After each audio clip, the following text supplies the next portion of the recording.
আসসালামু আলাইকুম গাইস, কেমন আছেন সবাই? আজকে ফ্রিজের বড় একটা সমস্যার কথা আপনাদের সাথে শেয়ার করব। আমার ফ্রিজে অনেক দিন ধরে একটা সমস্যা হচ্ছিল।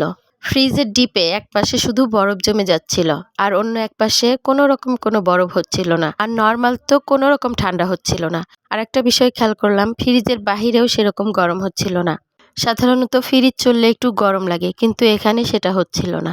তাই আর দেরি না করে ফ্রিজ ঠিক করার লোক ডেকে নিয়ে এসেছি।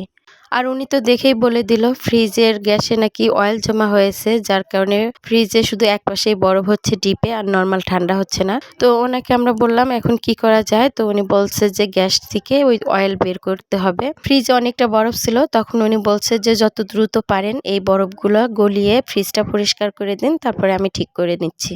তখন তো আর সময় নষ্ট করার সুযোগ নেই। গাইস, সত্যি কথা বলতে কি, আমি এত তাড়াহুড়ো করছিলাম যে ভিডিও করার কথাই মাথায় ছিল না। তাই পাহাড়ের মতো যে অত বরফ জমেছিল সেই ভিডিওটুকু আপনাদের সাথে আমি শেয়ার করতে পারিনি, এই জন্য আমি আন্তরিকভাবে দুঃখিত। মেকানিকের কথা শুনেই গরম পানি এনে খুব অল্প সময়ের মধ্যে সব বরফগুলো গলিয়ে পরিষ্কার করে ফেলেছি। আর এই কাজগুলো সব অফ ক্যামেরাতেই হয়েছে। সত্যি বলতে কি, এই ফ্রিজ বিষয়ে কোনো কিছুই আমি বুঝি না, তবু আপনাদেরকে দেখাচ্ছি কি কি করলো মেকানিক। গাইজ, আপনারা দেখতেই তো পেলেন, প্রথমে উনি ফ্রিজের পিছনের সাইডটা খুলে ফেললেন। তারপর যে জায়গাটায় পানি জমে থাকে সেই অংশটা খুলে দিলেন। এরপর তো দেখলেন কয়েকটা লাইনও কেটে নিলেন। তারপর একটা কি যেন ব্যবহার করলেন, সেটা উনি 1000 বললেন।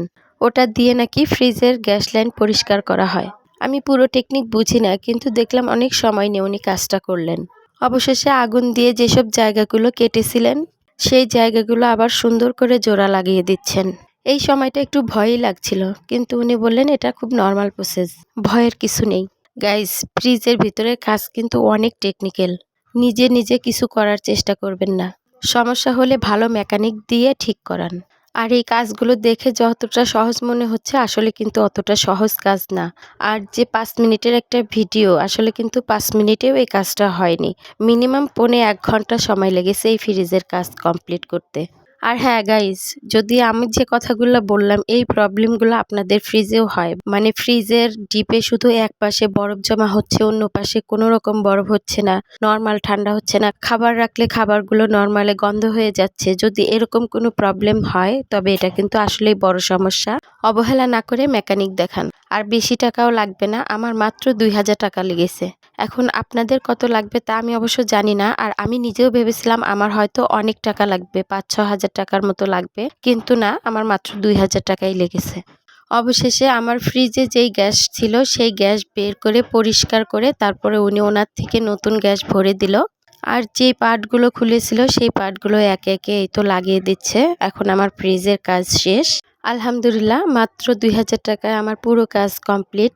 সব কাজ শেষ করে মেকানিক বলেছিলেন 3 ঘন্টা পর ফ্রিজের লাইন দিতে। তাই গাইস, ফ্রিজের কাজ করালে মেকানিকের কথা অবশ্যই মেনে চলবেন। লাইন দেওয়ার সময়, চালু করার নিয়ম সব ঠিকভাবে মানতে হবে। তো যাই হোক, মেকানিকের কাজ শেষ, এখন তো উনি চলে যাচ্ছে। আর এই যে 3 ঘন্টা পর আমি ফ্রিজ চালু করেছি। ফ্রিজ আলহামদুলিল্লাহ ভালোই কুলিং হচ্ছে। এখন ফ্রিজ পুরোপুরি ঠিক, আবার টেনশন ফ্রি হয়ে মাছ মাংস রাখা যাবে। এই দেখেন, এতক্ষণ মাছ মাংস সব বাহিরে রাখা ছিল।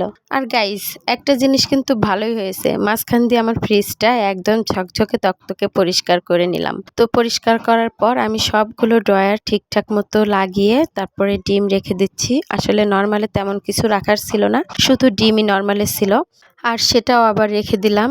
আর এখন এই যে ডিপের স্ট্যান্ডগুলো আবার লাগিয়ে নিচ্ছি, আর এখন এই যে মাছ মাংসগুলোও রেখে দিচ্ছি একে একে। পরিষ্কার ফ্রিজে জিনিস রাখলে মনটাই ভালো লাগে। তো যাই হোক গাইস, ফ্রিজ কিন্তু ঠিকঠাকই কুলিং হচ্ছে। আমি অনুভব করতে পারছি ফ্রিজ থেকে কিন্তু ঠান্ডা ঠান্ডা একটা হাওয়া বের হচ্ছে। আর আমি 3 ঘন্টা পর ফ্রিজটাকে চালু দিয়ে সঙ্গে সঙ্গেই মাছ মাংস রেখে দিচ্ছি না, কিছুক্ষণ ঠান্ডা হওয়ার পর তারপরেই কিন্তু আমি এগুলো রাখছি। আর ফ্রিজের সাউন্ডটাও ঠিকঠাক আছে, আর নর্মালটাও দেখলাম যে ঠিকঠাক মতো ঠান্ডা হচ্ছে।